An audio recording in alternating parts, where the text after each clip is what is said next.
If you want God to move and you want God to touch you, when you worship him and open up your closed spirit, you begin to pour. Substance is coming out of you. Your praise is going up. So what you got pour in, you pour it on. You pour it on. Hallelujah. He wants to refresh you. He wants to heal you.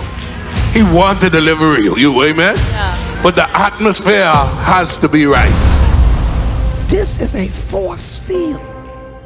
When prayer is executed with so much fervence and power, demons are flying over all night.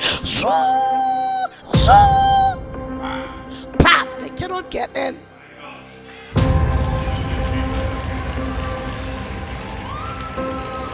They cannot get in. What is this? They cannot even see what is covering your life or covering your house. This is what prayer, prophetic prayer produces.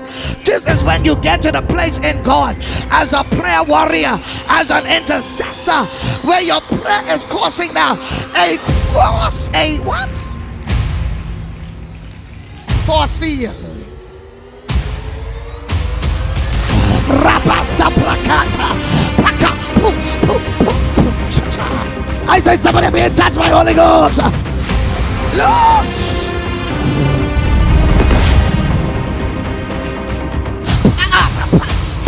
Witchcraft. I want to slap you. I want to slap you. I want to slap you, my angel. I wonder what will happen if I did this to you. I'm just thinking.